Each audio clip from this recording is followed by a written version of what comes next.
थोड़ा अच्छा भी लगेगा, कुछ सच्चाइयाँ, कुछ हकीकत भी आपके सामने आए। एक पादरी एक दिन चर्च की ओर बड़ी तेज़ी से चला जा रहा था, बहुत तेज़ी से। उसे चर्च पहुंचने में देरी हो रही थी, तो बड़ी तेज़ी से चला जा रहा था। जब वह रास्ते से गुजर रहा था तो जंगल में एक खाई के पास एक आदमी घायल अवस्था में पड़ा मिला। उसका शरीर में कई घाव थे और उसका शरीर से खून बह रहा था। शायद किसी ने उसको छुरा मार करके वहाँ फेंक दिया था। तो वह जो पादरी था, जो चर्च की ओर भागा जा रहा था, चला जा रहा था, उसके दिमाग में एक ख्याल आया कि चल करके इस घायल व्यक्ति की सेवा कर दी जाए, कुछ मदद कर दी जाए। लेकिन फिर उसके दिमाग में दूसरे क्षण ये ख्याल आया कि उसे तो चर्च पहुंचने में देरी हो रही है, तो उसने उस घायल व्यक्ति की मदद नहीं की, सहायता नहीं की। अच्छा, उस दिन उस पादरी को चर्च में एक व्याख्यान देना था, प्रवचन देना था, प्रेम पर बोलना था, प्रेम पर समझाने जा रहा था। अब वह सोच रहा था कि लोग हमारा इंतजार कर रहे होंगे, लोग हमारी प्रतीक्षा कर रहे होंगे, तो इसलिए वह बहुत तेज़ी से भागा जा रहा था। और उसका जो टॉपिक उस दिन उस पादरी को मिला था, उसका जो विषय था, उसका था लव इज गॉड, प्रेम ही ईश्वर है। और वह पादरी इसी पर, प्रेम पर ही सोचता हुआ, विचार करता हुआ, मनन करता हुआ बड़ी तेज़ी से भागा जा रहा था। और जब वह वहाँ से गुजरा तो अचानक उस घायल आदमी की आँख खुलती है, तो वह देखता है कि वह पादरी बड़ी ज़ोर से भागा जा रहा था। तो वह घायल आदमी उस पादरी से कहता है कि मुझे बचाओ, मुझे सहायता दो, हमारी सहायता करो, हमारी मदद करो। और वह घायल आदमी कहता है, मैं जानता हूँ तुम कहाँ जा रहे हो और तुम चर्च जा रहे हो, और मैं यह भी जानता हूँ कि तुम वहाँ पर प्रेम पर बोलने जा रहे हो, प्रेम पर व्याख्यान देने जा रहे हो। और वह घायल आदमी कहता है कि मुझे भी आज चर्च जाना था और मुझे भी तुम्हारा आज प्रवचन सुनना था, जो प्रेम के बारे में तुम बताने जा रहे थे, समझाने जा रहे थे, मुझे तुमको सुनना था, लेकिन तुम हमारी मदद नहीं कर रहे हो और भागे जा रहे हो। तो ध्यान रखना, उस घायल आदमी ने पादरी से कहा, ध्यान रखना, अगर मैं जिंदा बच गया तो गांव-गांव और शहर-शहर में यह खबर कर दूंगा कि एक पादरी जो है प्रेम पर प्रवचन देने चला है और उसने उस घायल आदमी की जो है, उस तड़पते हुए आदमी की जो है सहायता नहीं की, मदद नहीं की और प्रेम पर व्याख्यान देने चला गया था। तो उस पादरी को लगा, डर लगा थोड़ा कि अगर यह घायल आदमी सचमुच में अगर ये बच गया और गांव-गांव, शहर-शहर में अगर ये बता देगा तो लोग उस पादरी के बारे में क्या सोचेंगे, कहेंगे कि प्रेम का व्याख्यान, प्रेम का प्रवचन तो बड़ा झूठा होता है, उसके बारे में क्या सोचेंगे।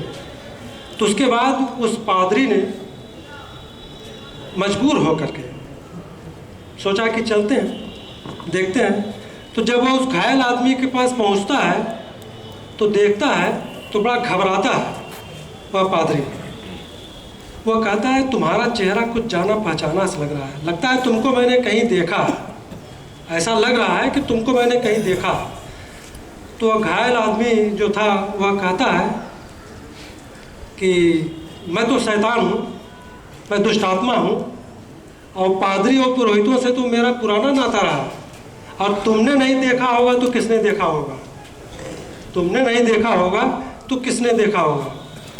उसके बाद उस पादरी को यह ख्याल आया, अरे यह तो वही शैतान है, यह तो वही दुष्टात्मा, यह तो वही अपराधी है जिसकी चर्च में तस्वीर लटकी हुई है।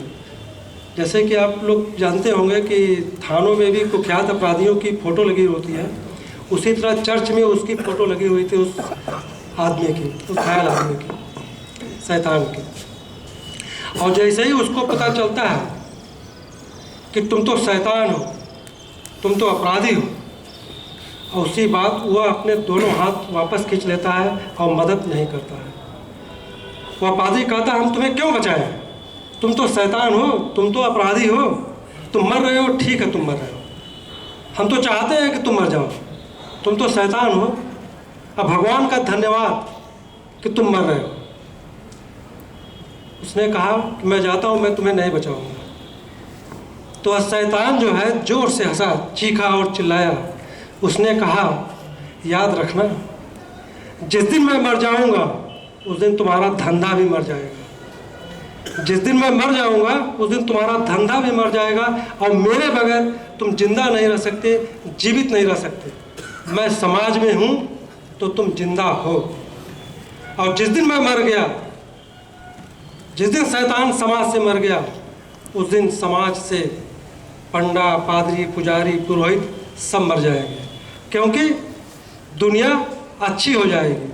जब दुनिया अच्छी हो जाएगी, जब समाज अच्छा हो जाएगा, जब समाज के लोग नेक हो जाएंगे, जब समाज के लोग भले मानुस हो जाएंगे, जब समाज के लोग अच्छे हो जाएंगे, जब समाज के सभी लोग सज्जन हो जाएंगे, और जब समाज में कोई अपराधी नहीं रहेगा, जब कोई दुष्ट नहीं रहेगा और समाज में कोई शैतान नहीं रहेगा, तो किस बात के लिए प्रवचन, किस बात के लिए सत्संग, किस बात के लिए ये प्रेम का व्याख्यान? तो शैतान ने कहा, तब फिर तुम्हारी कोई पहचान नहीं रहेगी, फिर समाज में तुम्हारी कोई अहमियत, उस पादिष्कार नहीं रहेगी। तब इस समाज में गुरु की क्या ज़रूरत? जब समाज अच्छा हो जाएगा, जब समाज नेक हो जाएगा, तो गुरु की क्या ज़रूरत, उपदेशक की क्या ज़रूरत? जब समाज बढ़िया हो जाएगा, तब पंडा, पंडित, पादरी, पुजारी, पुरोहित को क्या ज़रूरत समाज में? जब समाज अच्छा हो जाएगा, तो महात्मा, मुल्ला, मौलवी और संत लोगों की क्या आवश्यकता रहेगी समाज में?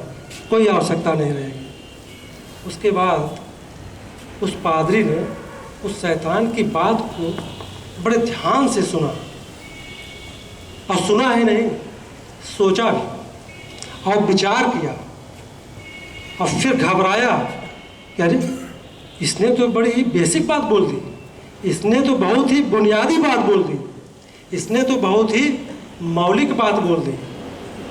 और उसके बाद उस पादरी ने उस घायल आदमी को, उस मरते हुए आदमी को, उस शैतान को अपने कंधे पर उठा लिया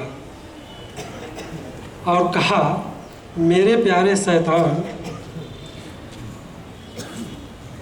तुम ठीक कहते हो, मैं तुम्हारा इलाज कराऊंगा, मैं तुम्हें अच्छे से अच्छे अस्पताल में ले चलूँगा, मैं तुम्हें अच्छे से अच्छे डॉक्टर को दिखाऊंगा, लेकिन देखो तुम मर मत जाना।